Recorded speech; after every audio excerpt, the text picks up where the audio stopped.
there's no way around the cringe at all. I think where people get caught up is they don't have a voice. They don't know what they're showing up for. They know what they want. They don't know how to get there. What a brand, what a brand, what a brand, what a mighty good brand. Say it again now. What a brand, what a brand, what a brand, what a mighty good brand. So Dan, welcome to the Art of the Brand. Thanks for having me. I'm thrilled to have you. You represent a different box. You're to me the YouTube box, although you're killing it also on TikTok and you don't post that often anymore. I do on my other account. So I've got Danocracy, which is my art account, and then I've got Shot and Forgot, which is now relatively sort of like my main account on TikTok. I know, I've got so many questions. So, Yeah. Dan, introduce yourself. What do you do? Who are you? So I'm Dan Rodo. I am a content creator. Actually, yesterday was my 12 years of this current brand, the Danocracy. I don't know. You know what's funny? I'm sort of a mixed bag. You know, for a long time, I was like a lifestyle content creator, and then I switched over to be an artist full time for about 4 years. And now I'm fully on like photography, vintage photography, you know, private investigating. Like it's been a whirlwind, but sort of just a content creator at heart and an artist. So you started 12 years ago. 12 years ago for this one. I mean, I've been doing YouTube or content creation before YouTube was even around. Like back in high school, I was creating music videos. I was hosting my school's talent show. Then YouTube came out, and I took my videos that I was already doing for like these MySpace type accounts, uploaded it onto YouTube, and had an account for about 3 years. And then I started the Danocracy, and this has been going for 12 years. And that to me makes me feel way better because YouTube is such a beast to crack. Oh yeah, yeah. I mean, I'm more. Go ahead. Yeah. I was gonna say more so now than ever. It's consistently changing algorithm. YouTube is I have such a love-hate relationship with the platform because it is the most essentially stable one out of all of them, but it's also the most turbulent when it comes to algorithms. You could be crushing it for like 2 years, and then the algorithm changes, and you're not going to understand any of it, and you're going to have to figure out a whole new way to rework your brand to get back into this new algorithm. You know, like that to me is what YouTube sort of is. No, I like on a cellular level, like my body just went, because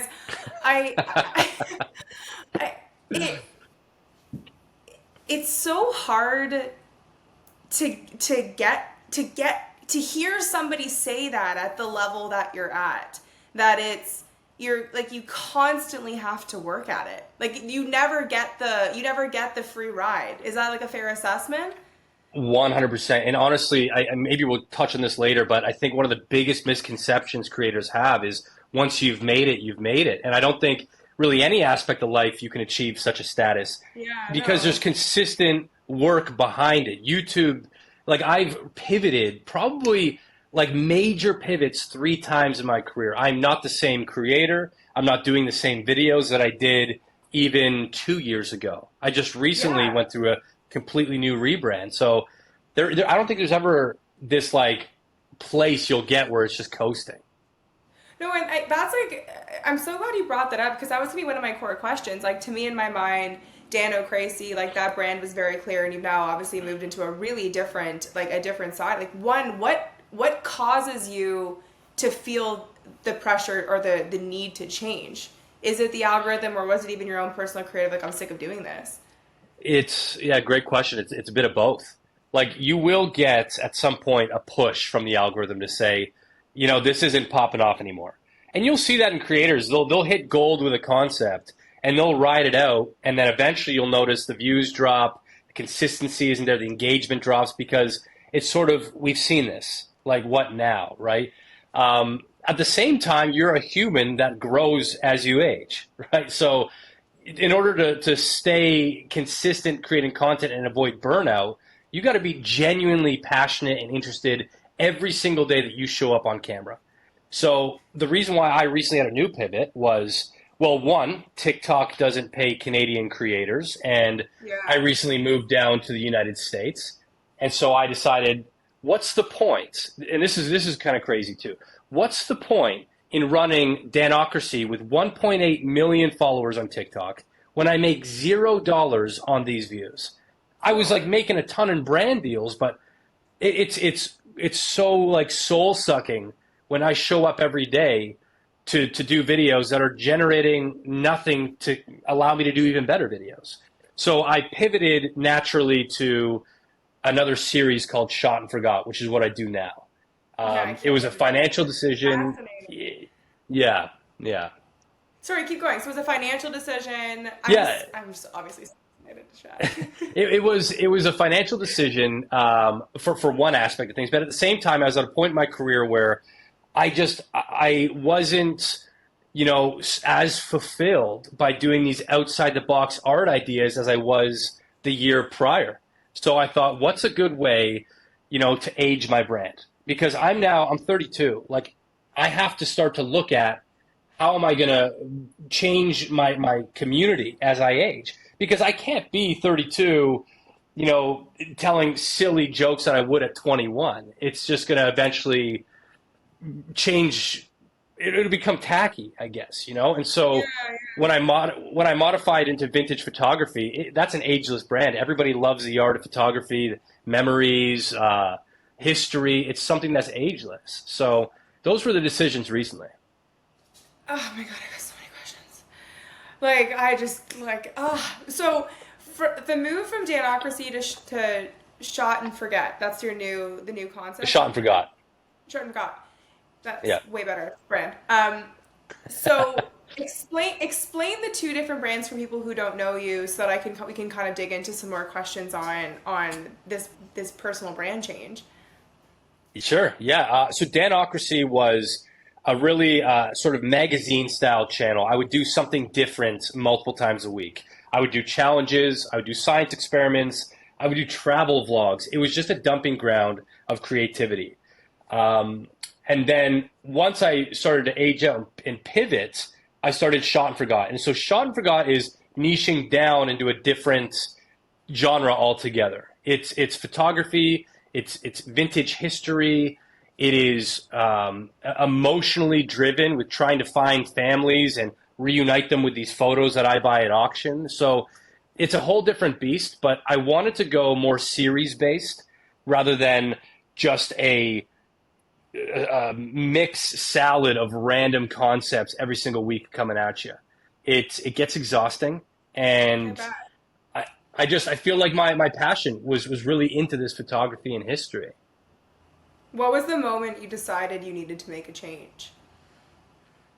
There's quite a few times I've had burnout in my career, which is like, if you're going into this as a creator, there is an element you have to expect that, because it is a treadmill. You're consistently moving.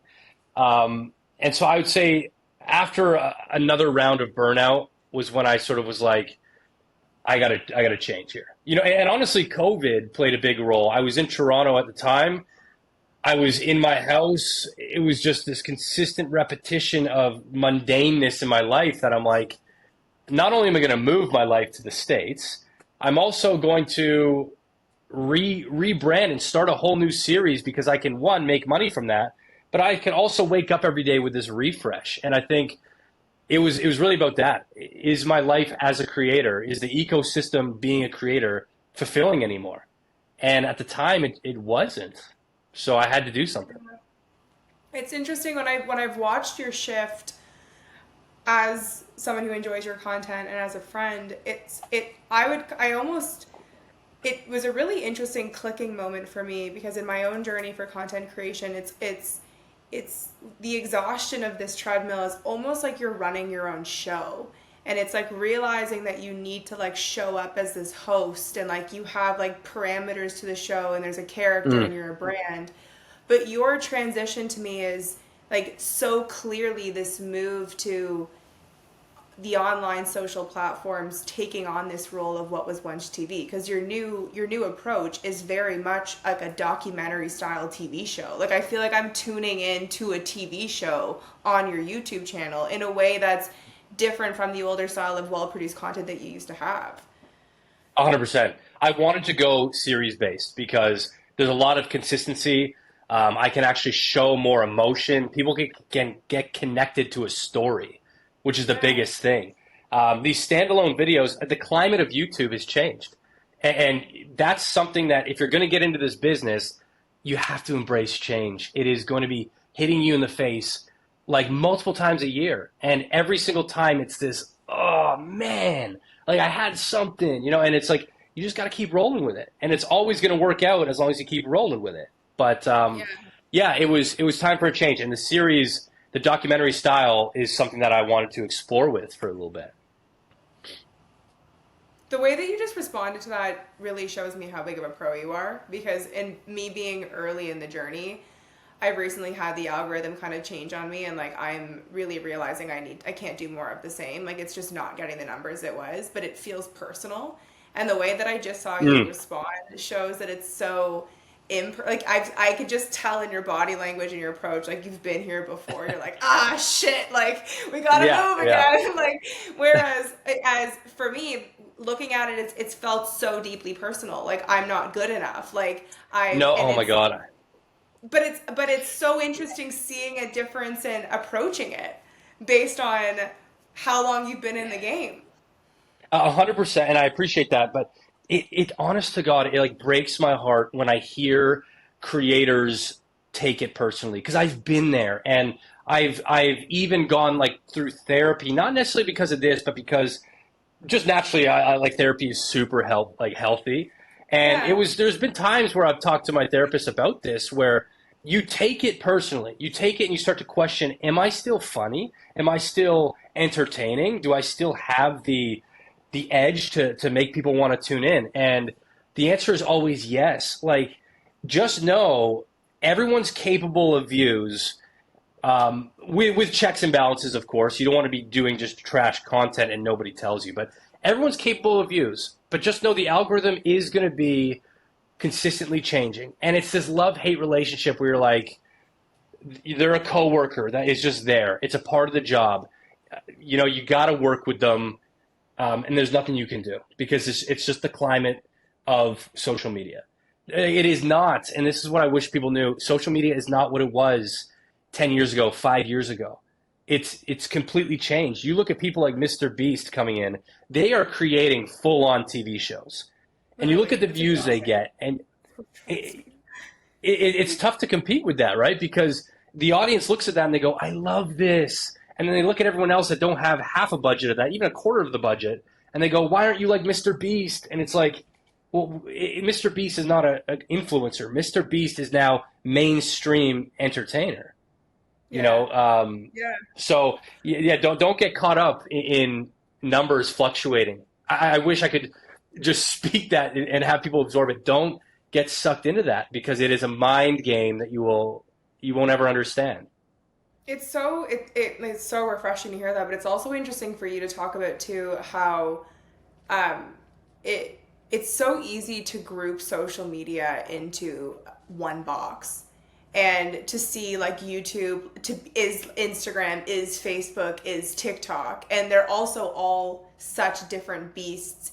In addition to that, social has become a different beast in the last few years. What is your approach, your mindset, and your thought for kind of each platform, and how do you approach each platform by being a full-time content creator? Each platform completely different. I mean, you can recycle content vertically, which is why I'm now mainly in the vertical space. To me, it makes the most sense, but I approach them all completely different. TikTok is purely about a 5-second hook, or I mean initially, and then you got to keep going with it. Whereas YouTube is more community-based. YouTube is a place where people are going to get to know you, and they're gonna follow you. They're gonna buy your merch. You're gonna create that fan base. Just because the nature of YouTube isn't about discoverability. You may search how to sew and then discover somebody. Whereas the entire climate of TikTok is about For You. It's about going boom, boom, boom. Oh, that's funny. I've never seen them. 90% of the people you've seen on the For You page, they're just a random person you didn't see 5 seconds ago. It's all about discoverability on that platform. Instagram is also sort of like a club-based community thing where a little bit less discoverable because it's your followers are going to get fed that. but there's guidelines in order to get pushed out on Instagram. You got to keep it under 90 seconds, I believe, for a reel. And reels are the ones that really get you discovered on Instagram. Everything else, you're going to live in your own sort of built ecosystem. So I do approach it different. There's times I'll create different edits. For the edit I create for TikTok will not be the same that I create for Instagram. And sometimes it's even different for YouTube. And it's just because you have to hit what complements those platforms. So that's sort of the way I look at it. Shit, that was gold. Like, that was such a perfect way of explaining the absolute difference between the platforms. And it so simply, in a way that I've actually never put it, that you're so right. Like, YouTube, you're tuning into your favorite creators. They feel like your friends. You know them. It's like your safe space because you know them, but you don't know them. TikTok is literally just the hamster wheel of like dopamine hits of like, here's 35 videos over the next 40 minutes just to like keep you engaged. And Instagram is our modern Facebook. It's it's people you actually know. You're keeping up on where they are in their life. Maybe some influencers are too, but not the same as YouTube. You don't know those people. It's a really fascinating. A perfect way to also look at this is like social numbers wise, I've never had a larger social footprint than I have today. But and not that this matters, but just to show you community. No, it does. When I was doing YouTube full time, like I would get recognized at Winners. I would get recognized at Walmart in the street. It was much more of that because they felt like they knew me on a personal level. What my favorite color was, enough to approach me. Now, like it might happen maybe a couple times a year because I'm mainly big on TikTok. You'll see videos of TikTokers having meetups and it's like, it's heartbreaking that nobody shows up. It's because, they don't know you on TikTok. You know, like to establish a community on TikTok is challenging to do, especially if you're not doing it in a series-based thing. So today you're mainly a TikTok creator. I would say so. TikTok takes care of the creators somewhat like American creators. Canadians, I got to be honest, I've got such a bone to pick with TikTok Canada. In Canada, you don't get paid on TikTok Canada. And it's brutal because there's so many talented Canadian TikTok creators that have to do so much more to get by because they're not a part of the creator program.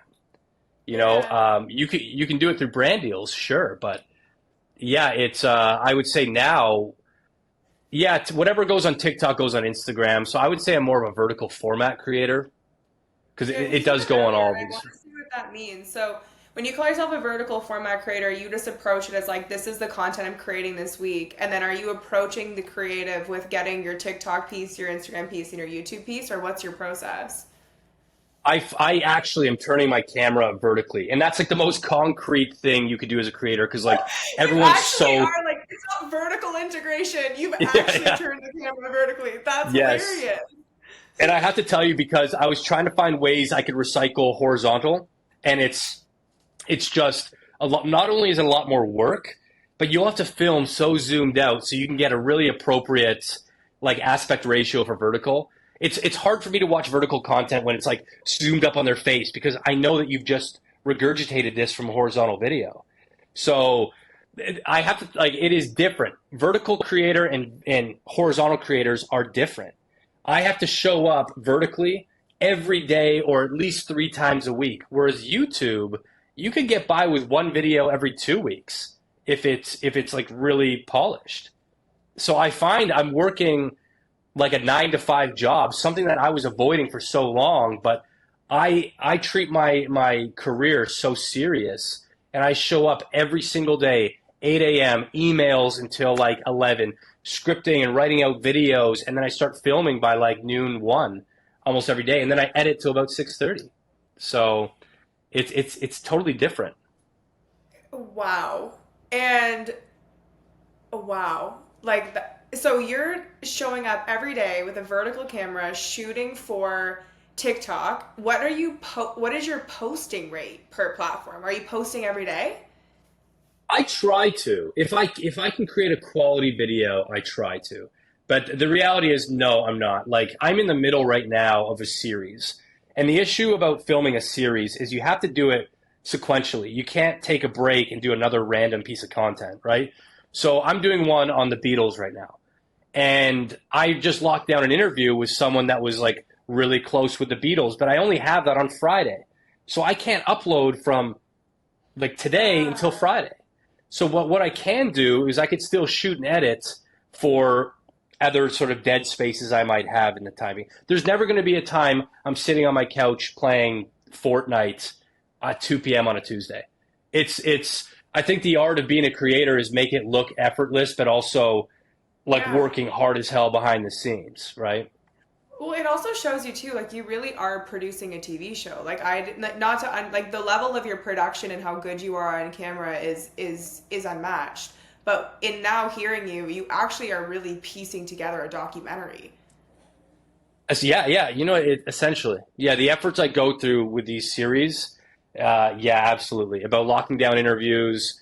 I've had offers to be an investigative journalist, and it's just not somewhere I want to go because I want to create content, one, on my own terms, but investigative journalism is sort of surrounded by negativity or true crime. It's just not something I really want to do right now. But yeah, I would say it's produced similar. Yeah. It's just so freaking cool. How did you decide that you're going to become this YouTube documentarist? Like how were you like, this is my passion. I'm gonna buy these photos on the internet at an auction. And I'm gonna find these people in the world. It was, it was always about originality. Before I did this channel, I was doing Danocracy, and it was art. I was a full-time artist for 4 years in Toronto. And the premise of that channel was every video I had to think outside the box, and it had to be so damn original that you start to develop this muscle in your head of like, that's been done before. No, what can we do to reinvent and innovate this idea? I think right now I see an influx of creators that all they do is take the same joke and regurgitate it. It's literally the same joke and doing it the same. And platforms do promote this because they have these templates where you can essentially take the concept and just redo it again. For me, I don't find value in that because I may have seen it once. I don't need to see you do the same joke again. So I often will sort of pass by that. I personally like original concepts. I like stuff that is, wow, that's cool. How did they think of that? Like that's something I want to ask when I watch a creator. And so naturally, like the muscle that I've been working over the last 4 years is, no, that's been done. How can we innovate this idea? How can we make it bigger? Can we make it more colorful? Can we do it backwards? Can we do it super small? Like, I don't want to do something that's been done before. I want to do it in my own way. I mean, that makes perfect sense. But like, what is your process? How do you ensure you know what's been done and you aren't doing it before, but then also doing 3 art projects a week? Like, how do you do this? I spend a lot of time on social media at the same time. Like, I'm not a creator that is just creating and I don't spend any time on it. Like, I am on these platforms all the time. Like, I am scrolling on TikTok all the time. I'm looking at what the new trends are. I'm very up to date with what the latest memes are, what the trends are. And not that I do the trends, but just that I see where people are going with what they like to see. Is the current trend right now something that I can maybe implement into one of my series or one of my videos? And just seeing what sort of the climate of YouTube is doing. I know how the algorithm changes because I'm a part of it. I'm watching it. I'm experiencing it. I'm a part of the people that are teaching it what we want to see. And so because I spend all of this time on social media scrolling, consuming content, it helps me know what I'm creating is going to hit or not. Wow. And do you have like a YouTube coach? Like, do you have a... No. You do this all on your own? I do it all on my own because I've been there since the start, and I do consultations with people. I help consult, people building brands. I've helped brands in the past with helping grow their brands. It's something I do behind the scenes. And I think what I have to attribute that is, I've been doing it for so long. I've been seeing the changes happen. So It's something that, not that I think I'm too good for, but I don't need a coach because I've experienced it all on the ground level, you know. Yeah. I just can't imagine how lonely, like, lonely is the wrong word, but just like, needing that soundboard or that reinforcement that like this is a good idea, or like what that kind of, how do you get that? How is it your community? Like where do you go for that? Yeah, I mean, I love the way you profile that as lonely because I think the early days are lonely. Only because when you're not established, you get looked upon as like cringe or, oh my God, you see what she's doing now on camera, and it's like you got to go through so much of this just judgment from people until you make it, and then there's a shift, Yes. and the shift happens, and everyone's like, "Oh, bro, like you were always so funny." I'm like, "You weren't here the first 3 years." Was I? And Yeah. yeah, and it's like it is lonely, but you have to believe in what you're doing, and you got to love it enough. I think a lot of people get into this for a quick like paycheck, or they want fame, and both of those, if that is your mantra, your catalyst for why you're showing up, you're going to dry up because your passion isn't there. If you're passionate, it's pretty unwavering that you're going to, it doesn't matter if you have a soundboard or not. You look at your stuff and you go, this is good because I like it, you know? No, it has to be on something greater. That's what I talk so much about because, like, in my world, when it comes to utilizing content to connect with more customers or to grow your brand, the people who are the best at what they do are the worst at marketing themselves. And video is often a way to really show your expertise and like showcase why you're the best. And it's hilarious because I am fortunate to work with the best surgeons and the best doctors or whoever from their craft, and they're like, I hate the idea that I have to do this, but I'm like, if you don't do this they can't find you. But it's overcoming that barrier of like people judging you feeling like you look stupid, not having people to get that sounding board, and then deciding at what point. And this is also what I struggle with too, is really you can't outsource all of it. Like you really have to be the driving force behind the creative and like what topic is interesting and like how to communicate it. And so many people think that they can like basically buy their way to virality, and it doesn't work, right? And that's why talking to somebody It doesn't, yeah. so interesting, because it's like you're living it, you're doing all the tricks.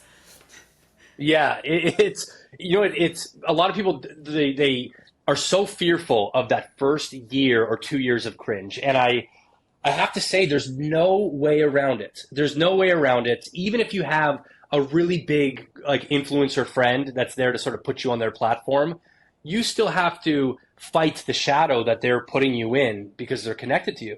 So there's no way around the cringe at all. It's I think where people get caught up is they don't have a voice. They don't know what they're showing up for. They know what they want. They don't know how to get there. So to your point, they will pay and they'll outsource. They'll hire an editor. They'll hire somebody to make the ideas for them. They'll use AI to do this. And it's like, sure, do all that. But at the end of the day, your bank account's going to take a hit and your views will also be low. Like it's really beneficial to sit back and go, what am I showing up for? What is my voice? What do I have to offer? What is my genre or niche? What do I want when somebody invites me on their podcast? What do I want them to ask me? Because I look at these people that are, and they're friends of mine, they're awesome people, but when they create these recycled jokes, I go, like, what? I don't even know what sort of you are as a creator.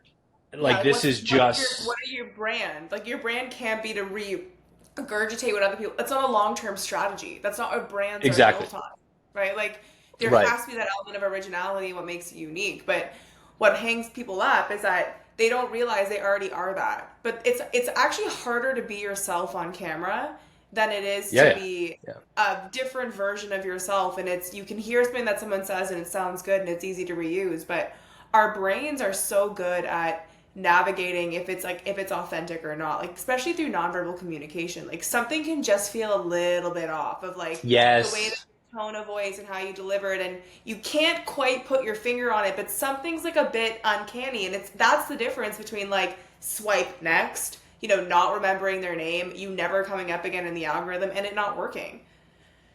See, the audience is so smart. They pick up on they pick up on inauthentic behavior so fast. Like this is where a lot of people get caught up early on. They'll take these brand deals just because money's thrown at them. And it's like you're going to start to speak and sell a product, Yes. yeah, that you don't use. And your audience is going to be like, I've watched you for years. When have you ever showed interest in this or talked about this? Your audience is so much smarter, to your point, because they pick up on things that are nonverbal. They see the Yeah. cringe, they see the forcefulness of comedy, they can see the forcefulness of trying to be, vulnerable. They can see that. Well, as an aside, it's also just so interesting, kind of the power of the ego, because even in my, small foray into doing this, there's been bigger brands that have reached out to, to be sponsors on. I put it in quotations, the podcast, because I still can't accept this is a podcast, but and I've really battled with it because part of my ego wants that check and balance of I made it, small check, big brand I respect and I've been paying for their service for years, wants to be on the spot. But then I think about it, I'm like, this isn't what I want this to be about.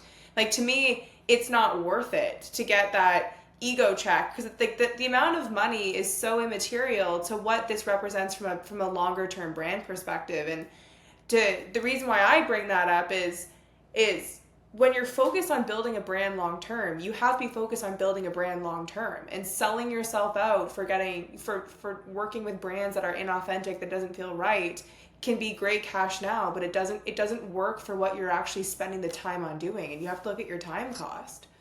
100%. And it's not only just that, it's what are you selling your reputation for? There's a lot of people that will, that'll just try to go down the party route. Like I see the early 20-year-olds on TikTok trying to establish the coolness, right? And I look at that and I go, okay, that's going to work for a year, but eventually you will age out of this, right? And on top of that, you're making yourself not sponsorable from majority of the brands. One of the smartest things I did early on was I remained family friendly. I didn't really swear in my videos. I kept it lighthearted and just purely about the entertainment. And because I did that, one, I've been able to have a career over a decade, but I've also been able to work with almost tons, almost over 200 big time brands, from McDonald's to every major sports league. I've traveled the world because you are a safe bet that these brands are trusting you to speak and represent them for, right? Yeah. So taking brand deals will become a crucial part of your business. And I think a lot of people get caught up in, I don't want to sell out. Don't worry about the fringe minority that are going to say, sell out, look at them taking these. You need to survive as a creator. You can't produce for free. So you have to take brand deals, but you have to take ones that are authentic. That align. Do you feel being family friendly was authentic to who you were as a person? Or was it absolutely? Yeah, it was totally. So there's both, right? There's both. When I show up, you're putting on a uniform. It doesn't matter who you talk to. We all have a uniform that we put on camera. And I call it a uniform because I struggled with it for so many years. I've created consistently for 12 years. And like everybody does, you go through hardships in life. And I've gone through breakups. I've gone through loss of grandparents. These are things that emotionally, visually even, make you sad. And to show up and be this goofball showing you how to do magic tricks, it contradicts what you're truly feeling, right? Yeah. So what I struggle with is if you take too much time off of social media, you'll be forgotten. But how do I show up? And through conversations with a therapist, it was accepting that just like it is when you go to a 9-to-5 or you work at Target or whatever it is, you got to put on a uniform and show up for that job.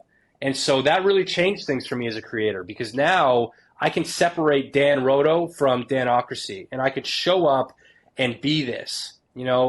I swear in my real life, but I try not to swear in my social life because it's just not the persona that I want to cultivate, Oh, yeah, I also wanted to ask you on a separate note, and obviously it just left my brain. That happens. Oh, what advice would you give, because your content is so engaging but you're talking to yourself, how do you get over having these full conversations and making it seem so natural without having that feedback on the other side. So whenever you watch something, like there's been a massive influx on social media of people believing in fake videos, right? And I always tell people, always ask yourself, like, who's filming this? Like, where's the camera at? The lighting is oddly good. Somebody had to hit record. Ask yourself that, and then you won't necessarily buy into things as far. But not that I want to say I'm tricking people, but when I create my videos, there are times where I'll say a line 4 or 5 times. And it could be the most simple line. It could be like, this is crazy, guys. This photo went from this to this, and I didn't like it. So I'll say it again, and I'll say it again. There's a large portion of producing involved until you get one that hits. And jump cuts are a really great way that the audience will start to think it's one smooth thing, right? But I say I say likes in my day-to-day. I remove all those from the video so it comes across more smooth. When it comes to actually filming, one trick I used to do was I would pretend there's literally a movie theater of just like small people in there, you know, just sitting there watching me, and I'm like talking to them. You know, you got to have some sort of technique. Otherwise, yeah, you're going to question, oh my God, my neighbor's listening to me right now. People down the street are going to hear me talking. You got to get over that, and you will, once you realize that lens is actually somebody. It's not just glass. It's not just a piece of plastic that's going to live and die here. If this gets online, people will see that, and they're going to absorb it. So treat it like it's a room full of people. Wow, I mean, that's such a great. So your little theater of people live right inside the camera? Yeah, I picture, you know what it is when I first started, I had my idea of what my demographic was. You know, when I started creating when I was a teenager, I was thinking, okay, we're going to have one girl that thinks I'm hilarious. We're going to have one guy that wants to see me sort of, you know, mess up. I'll have like 3 characters. And as long as my stuff hits them, I don't care about everyone else because that's my demographic I'm going for. And I think it's still sort of that trick. It's morphed over the years, but I still sort of do that with Sean Forgot. I start to think now, okay, we've got a 60-year-old woman in Iowa. We've got like a 22-year-old man in Atlanta, right? Like I have these demographic ideas because I look at my stats. I know who I'm appealing to. And those are the people that I'm speaking to in my mini theater.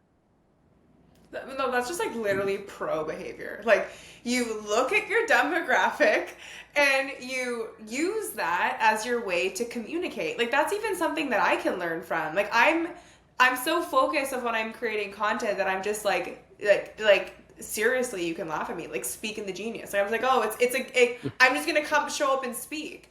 I should take this from you and say, okay, you know what? My audience is actually a 45-year-old woman who owns a medical spa. And, you know, she's really working hard on marketing and branding. What is she struggling with? And I find it's the simplest stuff that I'm constantly like, because it's what you are missing in all of this, like the stress and and how many platforms and how many things to do that you just become overwhelmed by the simple things and you miss those simple things. Yeah. There's 2 sides to social media. There's the consumer and then there's the creator, right? And you guys are going to have 2 different perspectives. There's a lot of noise out there. As someone that just consumes content, you're going to watch it, you're going to believe it, and you're going to carry on. As a creator, you need to try to figure out how to get most of those people to watch you, right? And there's 1,000,001 gurus out there that are going to tell you all these stats and how to manipulate them and work with them, but you have to find one that works well for you. YouTube offers an entire catalog of stats that you could figure out where in the world most people are watching, what age range, and you're going to drown in that stuff. So it's best that you figure out one stat and just learn the hell out of that one stat and then try to create with that stat as a strength. So for me, it's always been demographic. I want to know who I'm talking to. I don't necessarily care where they are. I just want to know who they are. And, you know, it's not so much about this video generated more money because, again, it's about the long-term goal. Is that demographic changing over the years? If it is, I'm going with them because we're a team, you know? Yeah. How do you balance the this video made money versus this video feels good creatively but needs some more work into it? Like, do you feel that you're torn by this and that your brand can go off kind of Sure, its yeah. rocker? Yeah, at times, absolutely. You'll get lost in the sauce type of thing because there's times where I'll create something and I put so many hours and passion and heartfelt emotion into it, and it just doesn't go anywhere. And then there's times where I've created something and boom, it freaking skyrockets. And you can sit there and go, why did that happen? But you're going to drive yourself nuts because it is a lot of the time an algorithm thing. It was the right time, it was the right people that saw it early, it was shareable for this reason. When I went viral for the first time, oh my God, did I lose myself? Because when you go viral, it is like a complete hit. It's like you go to work for 9 to 5ers. It's like if you go to work and your boss shows up and goes, no, no, no, go take a vacation and we're going to pay for it. Don't show up for work for 2 weeks. Don't even worry about it because we're going to pay you full for the 2 weeks. On top of that, your growth is continuing. So when I went viral, I went 4 million views in like, I don't know, a week. Like it's to today's standards, it's not the same. But I made a chunk of money and I was growing so fast that I was starting to get used to that. And then when you start to see it die down, you go, whoa, whoa, it's like trying to grasp and grab onto something, but it's like you can't. It was destined to leave. Nobody creates viral banger after banger unless you're somebody like Mr. Beast, of course. But I started to really, I was actually lower at the end of the whole viral experience than when I started because I thought people didn't like me anymore. I wasn't funny. I lost my groove. And that happened to me probably, I fell for that sort of about like probably 4 or 5 times. Now, I just did a Beatles video and it's at 2 million. It's only been up for a day. And I look at that and I go, awesome. That's great. I love it. Let's keep going. I don't sit there and I go, awesome. Like, oh, let's stew in this. It's like, don't waste your time because it's going to hit hard when you're on the downswing of that. And you're so right. And on when you're investing in your personal brand on the not the creator as a creator side, but as the this is the way to market in the digital age side. People think that have you read Winning by Tim Grover? No, no. Okay. Absolute must. I will gift it to you for giving me your time today. But so Tim Grover was Michael Jordan and Kobe Bryant's coach. And it was like, he Okay. was a really interesting coach because Michael Jordan got an additional coach outside of the team's coach, which was unheard of at the time because he wanted like an Mm, extra edge and he wanted to get his own like one-on-one time.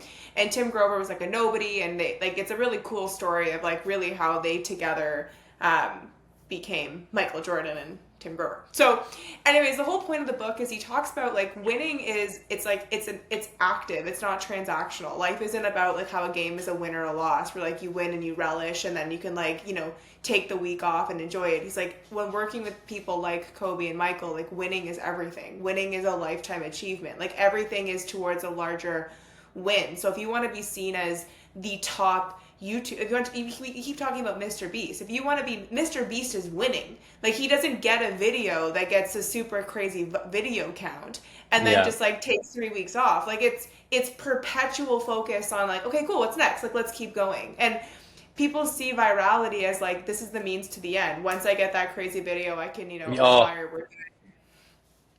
it's exactly that. I mean, like, there's been multiple times in my career, for me, there's been a few. Like, I was up for an MMVA in 2018. And Oh when I grew shit! up, like, For yeah, like YouTube? for YouTube. Yeah. So, like, growing up, MMVAs were everything. I grew up watching that, Everything. going there. And so when I got nominated for one, I'm like, if I have that, I could stop. Well, I won the I made it. MMVA. Yeah, and it's like I loved it, but then this sort of like now what happens, right? It was great for a while because I got a lot of brand work because of that. It's a giant pedestal for someone that is sponsorable or like has sort of Yeah, made yeah. it at that moment. I just recently had one. Like my idol growing up was Tony Hawk, and I probably a I couple know. months This is ago, such a crazy crazy story. Yeah, like that sort of fell into my lap, and it's like I'm going to see him next week. I fly to San Diego on Monday, and it's like it's insane because I'm in another one, and when I am done in San Diego this time, well, when's the next time I'm going to see Tony? I don't know. I don't know, and I have to figure out the next move, right? And so I've got things in the works already that I'm sort of growing. So I think over the years I've learned that you don't mark one thing as the plateau mark or where you're going to stop. You mark it as a pit stop. Winning. Yes. It's like you got to keep going. You got to give yourself like the nectar, enjoy the moments, and appreciate that and build confidence off of that. The only reason why I can sit here today with you and talk so confidently about this is I've grown 3 different genres to over 1 million. My most recent one was in a year's time. So I'm so confident in what I do, but I can say that because I've sat with these little nectar points of like success, and I've boiled them down to say, Dan, stop thinking you're an imposter. Like you can do it. Let's try to find another goal. You've done it before. Don't think this Tony Hawk experience is the be all end all. We can keep going, you know? Yeah, no, and that's been a really cool moment in my like adult growth is realizing you earn the great team. You know, like you earn the good relationship with your clients. Like you earn these moments where you can come in and be like really be having a contract or a client that it doesn't feel like work, because it takes like when I was starting out and young and hungry and eager and overconfident, I wanted it all right away. Like I didn't want the shitty period. I didn't want the learning period. And I know it's so silly to say, but that's actually what life is about. You know, like it's, I always cue the Miley Cyrus, you know, it's the climb, but the whole, Yeah, it is. I love that. but it's so funny hearing it. 'Cause like for you to grow the third one to 1 million, it's because you've done the work. Like you've earned that process where you went through the shitty periods. I have to say, and it's probably the most cliche I think I could probably say right now, but I've learned so much more in the failures and the trial and error than any sort of book, but that's just my learning style, like than anything. Like the reason why I was able to grow Shot and Forgot to 1 million in 1 year, it's the most proudest thing I've got right now, is because I did the first one in 8 years. I did the second one in like 3 years. And then I did this one in 1. So I can see like how fast I've been able to do it through learnings. You know, sometimes I would try a technique and go, it worked for this person. Well, yeah, it doesn't. You're not that person. Like the comparison people do in this business, it's a lot. Don't try to be someone you're not, and don't try to have the same story that they had. You know, it's just gonna lead you down paths that might take a little bit more time. You know, I think that's a great point. There's I've been on this like case study journey because I'm finishing a book, and what was really interesting, it first started with the founder of UGG, and he talked about how businesses are like stages of life. So you start as a baby, and then you're a toddler, and you're an adolescent, and you're a child, and then you're a teenager, and then you become an adult. And he goes, so many people want a baby to become an adult, and it's not. And when you see a business that way, you realize it's impossible. And I just finished the IKEA book, and the last CEO of the company, he effectively said the same thing in a different way. And it's really what you're saying too, is like you know, you have these pockets and periods of it takes longer to go from a baby to, you know, a child in the 4th or 5th grade and what that cognitive function is than it is to go from a teenager to getting out of university and having to get a job, right? Like there's a faster growth trajectory because those foundations are placed, but we don't talk enough about it with everything we do, whether it's content creating or your job or dating or making friendships. Like everything is right. Kind of those periods of growth. It's so good. It's like I love that idea that it's a baby to an adult. You can't expedite the process. Like try to find anything in life where you can create and then all of a sudden it's there. Like a plant, a baby, like whatever it is. Yeah, it's fun. Like it is fun along the way. I think people view that and they're like, I want that. It's like, no, you will have fun when you try things and they don't work out. It's Yeah. not going to be always so disheartening because you learned something from it. As long as you learn from it, don't repeat the process over and over. Yeah. But like, look at that and go, why didn't it work? I think people can really benefit from asking a lot of questions. And I don't think a lot of people are curious enough. They're just so hungry. And that's so good. But like, you can complement that by zooming out and saying, why? Why didn't that work? Why did it work for them and not me? Why didn't uploading 100 videos, I hate this theory, by the way, uploading 100 videos a week work? Well, because it's not realistic. You're over. Strategy. It's not a strategy. You're just spitballing. You're throwing everything at it, and whatever sticks, you're like, I knew it would stick. No, you didn't, because you uploaded 100 videos a week. That's just, Yeah. it's just wild. But because that doesn't actually require thinking, and like what's hard is the thought, and like is reflection, and is like working through things. Like I learned the most from the most difficult clients, but the best way that I got through the difficult clients is by being knowledgeable, like by reading, by consuming information, and by growing. And even to your point, when you talk about the cycles of growth, you need to be reflective and retrospective on what's happening, but you can't also copy and paste, right? Like you can't take what like I can't take what you've done, and that's what, like, I totally have an abundance mindset. I think like everybody can go on the internet and can say what I'm going to say, because at the end of the day, the people that are going to resonate with me are the people that are going to resonate with me. Like they're going to know that that's like, and that's what's so cool about creating content is like we could all go and do shot and forgot, but yours is going to perform the best because it's the most authentic to you,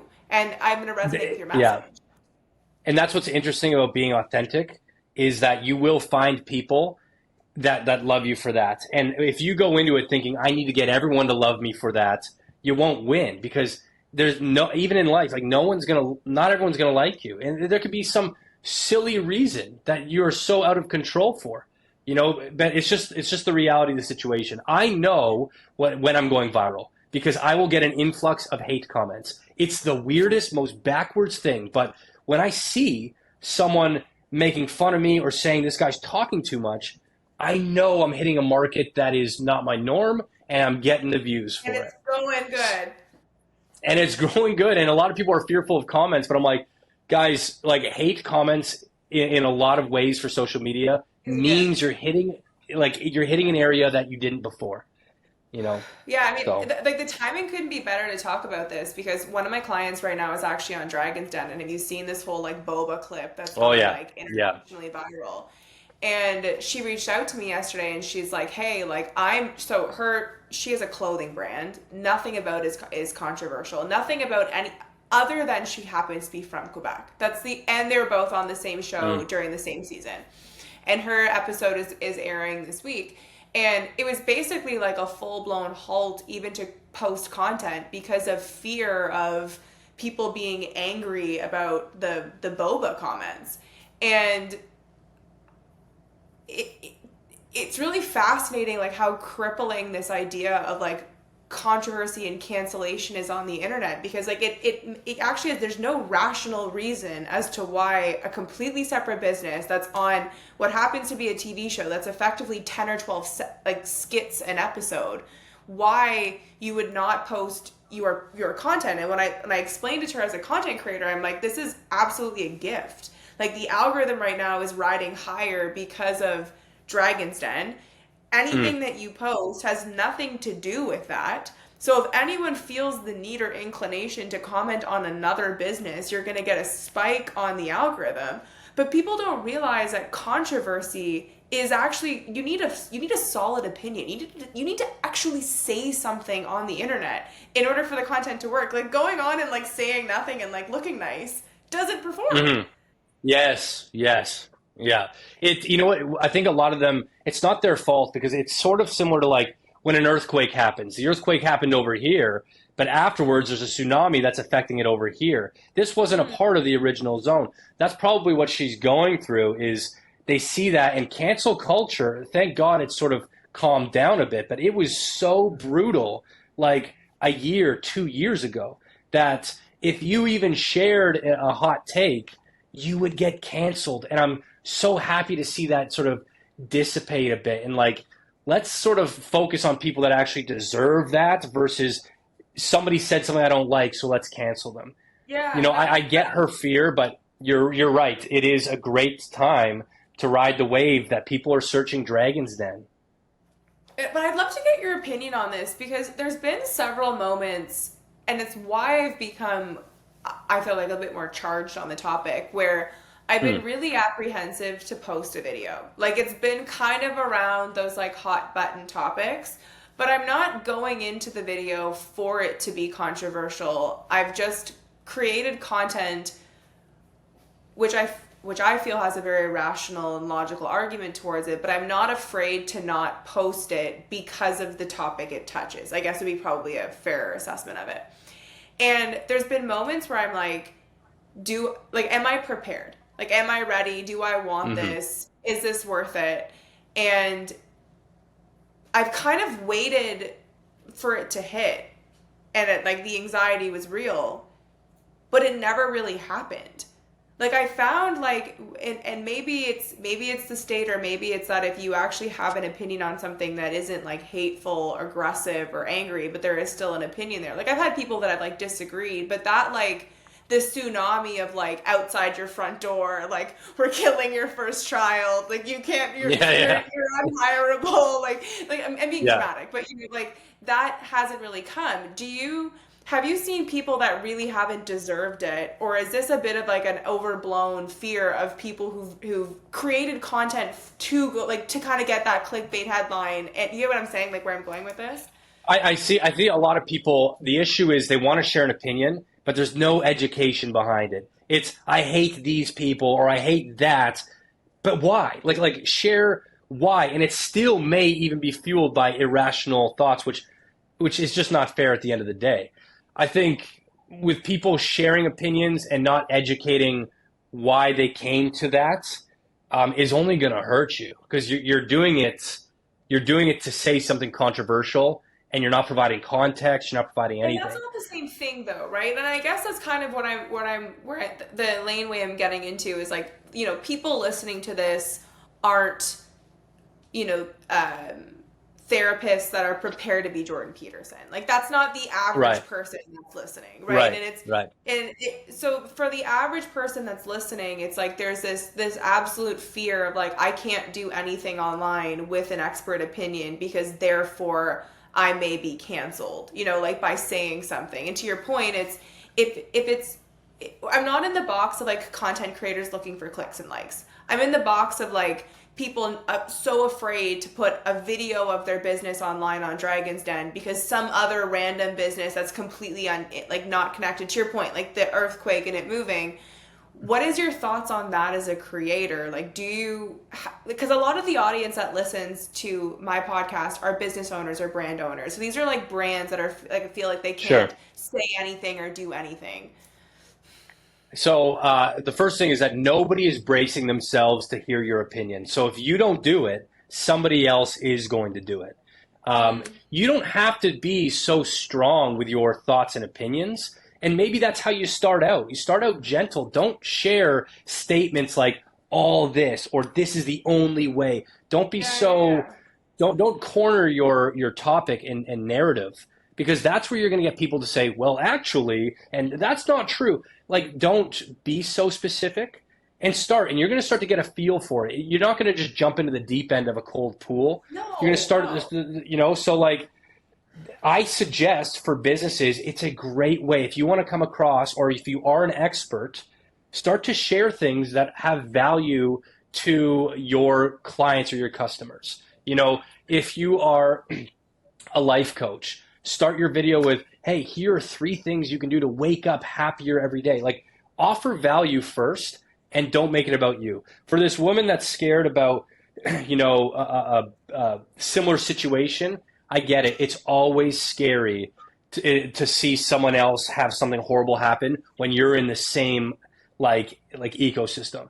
Because what happens is you start to put yourself in their current trauma and you go, oh, what would I do? What could happen? Stop. It's not you. You're not doing something controversial. You're going to stop. You're going to think, and you're going to, look at this for what it is. Will this piss people off? I don't, my personal take is I don't go on the internet with the intent of trying to piss somebody off.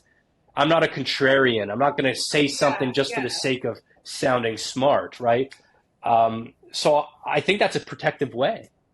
But what's interesting though is even by someone that's not being contrarian but is being confident, is doing the work and is showing up, you're still getting people that aren't happy. And that's also the reality of the situation is like you want to go for large numbers and you're never going to please everybody. So you also need to bite it, accept it, and buck up because it's the way to win online.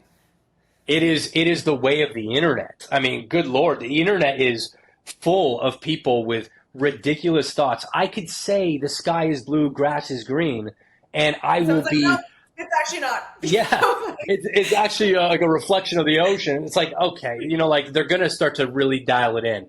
Have space for that. Expectations will protect you. Welcome it. Have space. Because you want the comments. Like, that's what people don't get is like, a really great video that was amazing, that was super accurate, that got no views. Got no views. Yeah. So yeah. It's not. I'm not saying don't be an expert, but just lean into the reality of like you need to be engaged. When you said value, like you need to give value, but you also need to be. I love the Donald Miller How to Build a Story Brand. And he talks about this more from a branding perspective, but I think it also works for content. Is like see your user or your consumer like as the guide. Like you're giving them something. You're either welcoming them into the conversation or you're giving them something to take away. Right? Like there's something more to this than just it being for you to be on your pedestal just talking at the camera. That's how you would essentially start a brand is you provide value. A lot of people get into it thinking, I need to make it about me. Hi, I'm Dan and I live in Austin, Texas. Boring. Nobody cares because we don't know you. And I know that sounds harsh, but you got to hear that and you got to really embrace that. Go into social media as what am I doing first? Like how similar to like building a brand, you're going to go to a lot of these like street fests and give away some free stuff to build up notoriety, and community. The same thing happens in social media. You got to give them something that they're like, you know what? She does know what she's talking about. I'm going to watch more and I'm going to listen and I'm going to be receptive this time. But yeah, it's going in not like so harsh right off the bat. There's just no need. No, totally. But I would say there's very few people. Go ahead. I was just going to say, like, to what you had just said, here's a great technique people are using today. Creating buzz is what generates engagement. You want those comments, good or bad, because that puts you higher on the algorithm. People are spelling their titles wrong. People are saying things in a weird pronunciation, like, I've got my e-phone. It's like you want people to be like, e-phone is iPhone. What an idiot. Because that's going to generate more engagement. And it works like a charm right now. Sure, it's going to change, but to the people that are scared about getting comments, take it all. A comment is valuable, good or bad. It's just the way it is. I completely agree. But the last point on that topic, I find what people get kind of hung up on is where there's space for a contrarian opinion. So for me, it's Google AdWords. Like I think for the average small business, Google AdWords is a waste of money because the small amount of marketing budget that they have is going into something that's not compounding. Like once the AdWords money is spent, it's spent. And it's difficult for brands that are constantly bootstrapped because nothing that they're investing in is compounding and growing over time, like a brand. So when people are watching, like a lot of small business owners feel really stuck. They don't have a lot of money. They're trying to do more with less. And to me, Google AdWords has been designed as such an easy to use, pretty platform. You get this data report at the end of the month. And to me, that's kind of my soapbox of like, that's where I disagree. People can make money on it, can be successful for brands, can often be a resource war. And if you want my opinion on where to go, that's not the first place. There's tons of people that are selling AdWords that come for me on the comments and they're like, no, you're using it wrong. You have no idea what you're talking about.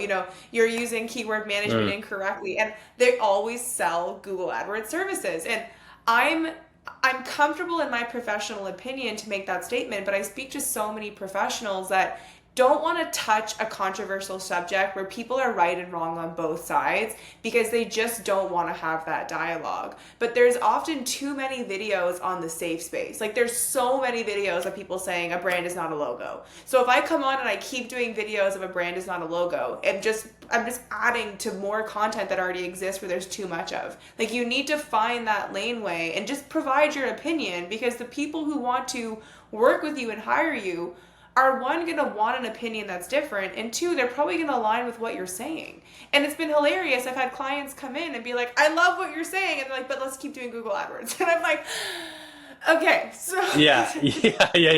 100%. I think because when you look at people that aren't in the social media space, they want to throw money at traditional ads like they did with TV. If I were talking to a small brand, I would say, take that money, buy a camera, or buy a tripod, buy like an Amazon set, and like, but create outside the box content. I just had a consultation call with a woman that sells jewelry, okay? And she's older, and she was looking for my take on it. And I said, you know, like let's not just go with Facebook ads, whatever. Like, let's find a different outside the box way that'll get you natural, organic views. So for a baker, there are so many things a baker does that is so satisfying to the public because we don't see that every day, but they do, that you could film that and get millions of views. Like kneading dough, you know, making some funny cookies of like Taylor Swift's face. Like, go outside the box of trending things. It doesn't matter how silly it is. The beautiful thing about social media is it took the walls of advertising and it just completely pushed them out of the way and saying, there's a million and one ways we can advertise now, you know? And to your point, like, I do agree, like, have a different take on something. I am a creator that my opinion is not really having an opinion. You know, I don't like to get political and I don't like to get religious. These are two things I think, naturally you would. We talk about controversy also per se. That's where your brain goes instantly, is sex, religion, and politics. And it's not the same conversation. Right. But when it comes down to like, a sports team or how, you know, somebody does this, I find I avoid negativity. Like I don't know if you saw this recently, but there was that bee guy, the bee therapy or whatever. He like would break down brands. All his content was looking at brands, how they failed and why they failed. He just completely got exposed of, you know, selling a product that was inauthentic. It was totally against what he was saying. I find that if you're perpetuating negativity, it's going to come back at some point. I don't get a lot of haters because I don't put a lot of hate out there. You get what you put out. And if you're constantly on a witch hunt of people and what they did wrong and this and that, people are going to look at you and go, you know, that was good, but what did you do wrong? I'm sure there's something there. Yeah. And it's like, it's just, I don't know, you get what you give, you know? No, totally. But I'd also say too, like, where your stuff is interesting in the kind of, you maintain entertainment and interest because your stuff is done at such a high level. It's produced, like, this is your full-time job. To the average person that's listening to this, if they own a medical spa or a doctor's office, like, they can't do it at the shot and forgot level. And that's where I'm talking about this of, like, you have to say something interesting, because if you don't have this high TV show produced platform and what you're talking about of being a baker and doing things that are interesting, like, you have to provide something of value or that's of interest. And like, you either have to say something or do something visually, like, or provide or do the work. Like, you're doing the work in a different way. So it's not, you have to be aggressive. It's just, I see so many like medical spa owners and they're not saying anything. Like, they're creating these videos and I'm like, it's the same stuff that everybody else is saying. Or it's just a giant ad. I see, and I've seen like medical spas do this, where it's like, we've got this sale right now for this. I'm like, that is nothing. You have to look at social media as it's a global thing. So for a local business to go on there and share your sales, that's going to benefit you in like such a micro way that why don't you become an expert in what you do? So to what you're saying, absolutely. Like, you can't operate, I do this full time. You have a business on the side. You need to hit your videos more often than I do. So let's look at how we can do that. Either target ASMR stuff, that stood the test of time, or do, you know, Q&As on some of the top like myths out there. And you could easily obtain that by going on ChatGPT, type in your business, what are the top, misconstrued or myths about this procedure or this. It's going to give you them all the top ones it's going to scrape, and you just go and do one video on each single one. Keep it under a minute, blitz it on all vertical formats, and you're laughing. It's very easy content to do. It's almost like you do this full time. Right? Yeah. Yeah, I'm always trying to find ways to simplify. No, I mean, that was perfect answer, and it's interesting to me. Before we wrap up, I want to get the Tony Hawk story in full because I did cut you off. But it's so funny when you talked about the baking stuff. It's like, to a lot of business owners, the reason why they don't do something that's so simple is because it's not as easy as putting your credit card in and throwing it at Google Ads. And like, that's really the point that I'm trying to make is if you want to stand out and you want to win, which is active, it's not a transactional moment. You need to put in that work, and it's more work than just throwing money at an ad platform. And that's the difference between winning or being mediocre. 100%. Oh my God, the amount of businesses that waste money on these integrated ad platforms on social media, it's insane. Like you'd be better at funneling that money into, like a coach, but someone that has targets that they somewhat have to hit, or that they at least provide insights. Like, do not throw money continually at Facebook. Here's what Facebook does. You'll run an ad, it'll say it's going to hit 1 million people. And you're looking at, wow, it's like, no. Like 98% of those people are going to scroll by, and it's going to count for 1 penny of your ad dollars.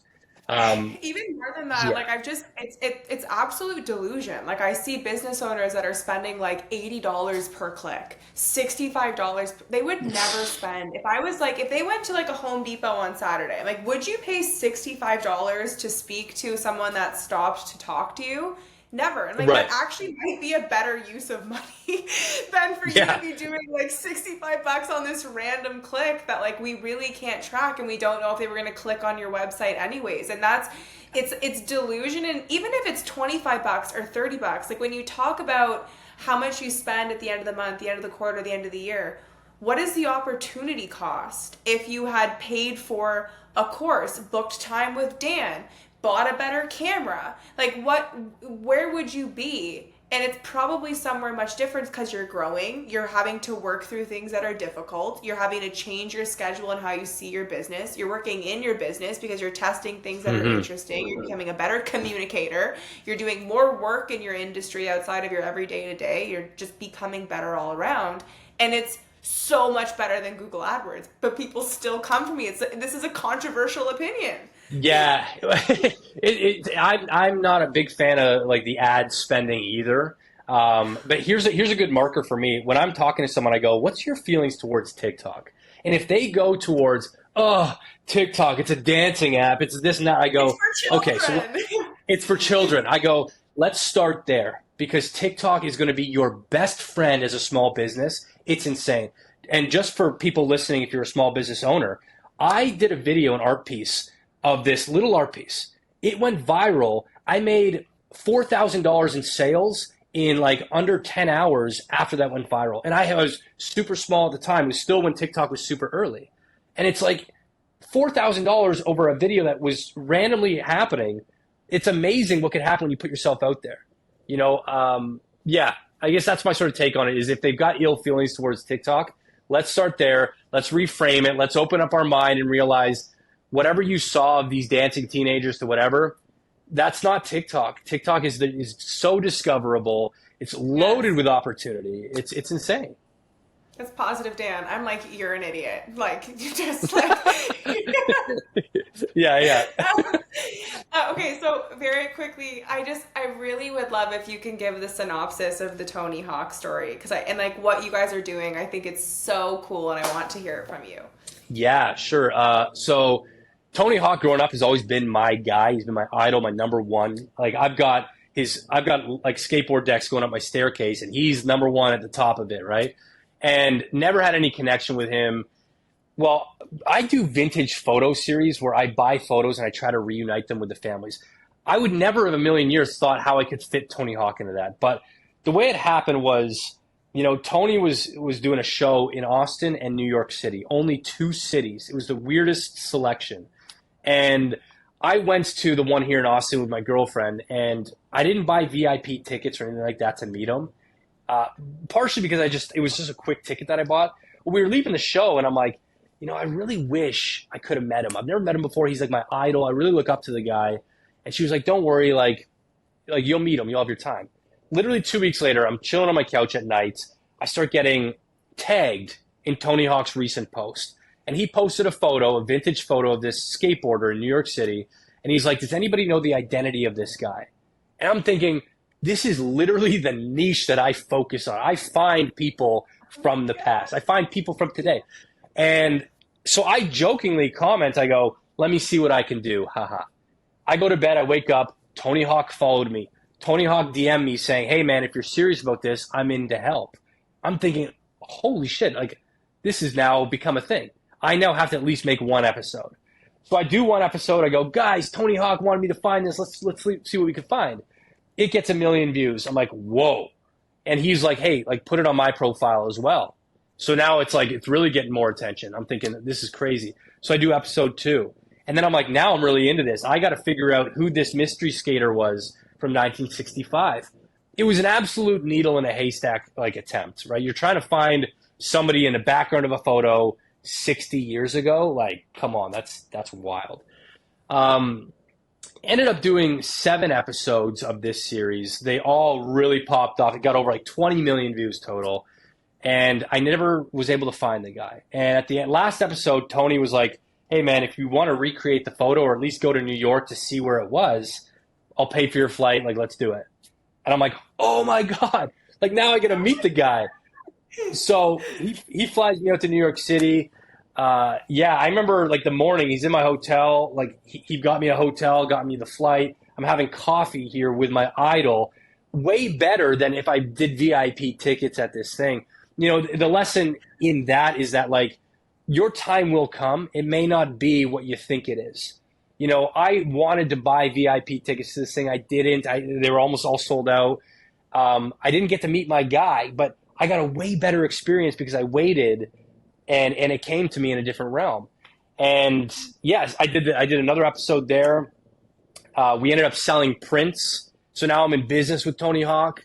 And yeah, after that landed, he's like, hey man, you got like an open invite to my facility anytime. I'm like, oh my God, like I'm coming down to San Diego. So I got him this really cool piece made and I'm going to bring it down to him, get to see his facility. And it's just like, life works. Like this year of my entire life, I want entrepreneurs to know, like your life can be so wild in the span of 1 year. I did a series with my idol, Tony Hawk, with such a niche thing. I never thought it would happen. I shot a pilot for Shot and Forgot that we're now going to try to shop around to turn it into a TV show. These are things that weren't on my bingo card last year. And you trust the process, you put yourself out there, and magic is going to happen when you do it from like a real honest way in a place. It's going to find you. It will always find you. Just like really trust the process. It's been this like message that I'm on a quest to share is that investing in yourself always pays off, but it's not 3 weeks from now. It's not 2.5 months from now. Like it's not a clear moment of like a quarterly check mark of like, here's your ROI. Like it's seeing life as winning. Like as long as you're not focusing on what was happening last week, what was happening last month, like your life completely transforms. And the internet is seriously this big. Plus, you're way more relevant to brands and businesses and all of the things that once mattered if you have an online presence, because that's what everyone is they're chasing after. Oh my God, like everything is like, do you have a social platform? Everybody wants something like that. They all do. It's not that hard. Like it's not easy, but it's not. I'm laughing because I mean, for me, the same thing. Like this past year has been insane. I mean, I was in Cosmo. I'm doing all of these huge brands, but why I think it's so fascinating is what Cosmo represented when we were kids was guarded and gated to Paris Hiltons, you know, the daughters of magnates or celebrities. But now these brands that held so much weight, so much value, that are so game changing for your business, they're dying for attention and eyeballs. And they're reaching out to people that had no business 15 or 20 years ago in being in front of it, involved in. And in a very short amount of time, like I didn't start like you 12 years ago. Right. And it just shows you that the world is this big and it's worth investing in. Because your point on Tony Hawk, like, what is that worth? Like, what is that possibly worth to you? It's literally worth everything and nothing all at the same time. You can't put a dollar value on it. Exactly. It's wild with that experience. It blew up my Instagram so much further. And you know what's funny here? Like, what do you even tell your if you guys have kids, you know, like, what is that story worth when you look back on your life? You know what's, I love that you bring up future family, okay? Because for me, I wanted the gold play button on YouTube so bad because I grew up like spending a lot of time at my grandparents' house, and there was always like stuff on the wall. Oh yeah, that's when he met him, and that's when Grandpa did this. I'm like, I want something that my grandkids are going to look at and be like, Grandpa got this from doing that. It's so funny because, like, yeah, he did that, right? So, yeah, investing in yourself goes a long way. And everything sort of links up. If it's not, I mean, exactly. You could throw money at something else, but it's best if it comes back to you. The Tony Hawk thing. Here's a really funny connection from being like put on his platform. This artist named Kosh. Kosh was responsible for some of the biggest album covers of like all time. Abbey Road, Let It Be, Hotel California, right? Like coolest things. Well, I'm now doing this series on the Beatles, and this guy made the famous Abbey Road cover, and he's like, "Hey man," it's like now the Tony Hawk thing is resourced me to get to a new connection for the next series, right? Like so much is percolating in the background when you do something that you may not be able to see right away, but it's going to show its head eventually. And don't rush the process. Here's something that I can like sort of like leave you on here is when I started social media, I didn't start for 1 week, 1 month. I told myself, Dan, if you're going to do it, we do it for 1 year. And you could quit after 1 year and we'll be okay with it. We could sleep at night. But before that, no chance. So I gave myself 1 year. And I looked at that point, I said, was there enough that came back to me that made me want to do it again? And the answer was yes. And so I did another year and then another year. And that's a really bite-sized way to sort of accomplish such a large task. You know, shot and forgot getting to 1 million in 1 year. I'm confident enough right now that if somebody hired me or whatever, I could build their brand to 1 million, but it's a lot of work. And like I was willing to put the work in. Anybody can do it if you're like really focused on the right things and giving it the appropriate time to grow. View it like your kid analogy that you said, like a plant analogy, like let it have the chance to grow. Like otherwise you're going to rush it. You're going to ruin it. If you try to overwater a tomato plant, you'll drown it. Like there's a million analogies for it, but you're not going to get around the feeling of, you know, the ugly duckling phase or, you know, having to just wait. You know, these things matter. One of my favorite lines is we overestimate what we can do in a year and underestimate what we can do in 10. And like compounding is a real thing, right? And there's a point where it starts compounding and it starts hitting where you get that inertia and like stuff's rolling. But you needed to commit to that year of this is what this is going to look like. It's probably not going to be perfect. We could probably rip it apart if we had, you know, we could rip it apart for the next hour on all the things you learned and how you grew and how you changed. But by committing to doing something for the year and then what that allowed you to do for the next perpetual forever is what gives you all of this. And it's 100%. not one video. It's the compounding of all of it together. 100%. There's times where I'll do podcasts where somebody, I could see where they're going with questions like, what is the secret sauce to this? And I'm like, you're going to hate this answer. And like, yeah, like there is no secret sauce. The secret sauce is like doing the work. Yeah. You know, there's no cheat code. There is none. Like, it's like we're Oz behind the curtain. Well, so if you push the button at 4:20 on a Wednesday.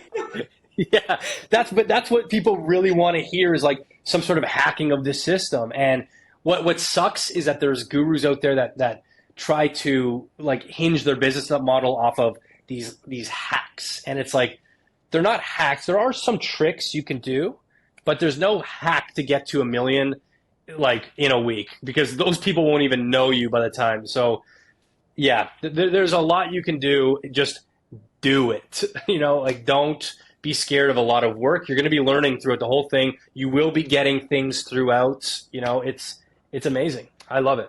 Otherwise, if I didn't love it, I wouldn't be doing it for like 12 years, 100%. I mean, you are the absolute expert on this. You've been amazing. I've loved talking to you.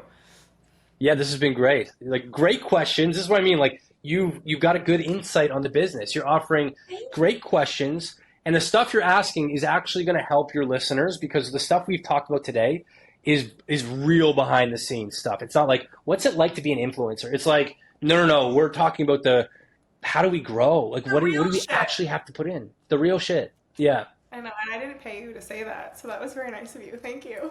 Of course. No, I'm going to invest my time in something like this because, this also, just so your listeners, this reflects great on me too. I get to speak on something that I don't often get to speak on because I think a lot of people might view my social media as somewhat golden retriever energy, just like, oh, he's just having fun. It's like, no, like that's the uniform you guys are seeing. Yeah, like there's a lot of things behind the scenes. You're definitely a wiener dog. Where's your dog at? He's sleeping right here. He's my coworker, this guy. We should do a cute meet of our dogs. You last have one? question I need to ask you. Yeah, I got one too. Her name, not a wiener dog, but it's a Cavalier. Oh, so Only the cute. I know, she's cute. Her name is Moneypenny. The last question I always ask the guests, I know it's a hard one, but what is a brand to you?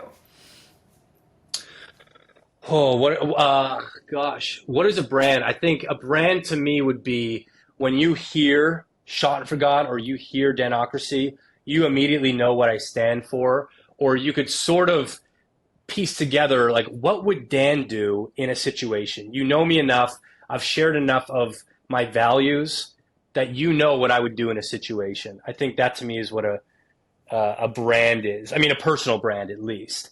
If I look at somebody like Apple, I look at them, I go, like, what would their take be on this new technology? Like, I want to know them enough. They need to share enough information with me that gives me enough grounds to piece together what would so-and-so do. So a brand to me is if somebody could ask or come together with the idea of what would brand do? That is sort of a good example of a healthy brand. I don't know if that answered the question. No, and the reason why I love that answer is that's why great branding takes time because you don't know what a brand represents on the first, like on the, that's the relationship a brand has to build and why. Oh my gosh, yeah. The podcast is time. Yeah. I mean, you don't get married on the first date, right? Like everything has these, you got to suss it out and be like, is this brand for me? And like, as the brand yourself, you got to keep the environment clean. You got to keep it strong. You got to keep it honest, and you got to keep it moral. And I think if you keep it moral and ethical, you'll win. You'll win. And I know that sounds so schoolboy and like, oh my God, like, but like I have kept my brand morally like on the straight and narrow, and I look up to people that do the same thing. I'm not going to be the guy that comes on camera, says all this like hot stuff that's just cancelable because I don't see value in that. I don't see what that's going to do for me and what I'm currently trying to build. It's not classic. Like it's not timeless. Yeah. Like it's doing what's needed to get a quick hit, but that's not for someone that's building a great brand. Yeah. Yeah. That was a perfect answer. Well, I had an amazing conversation. Thank you so much for joining.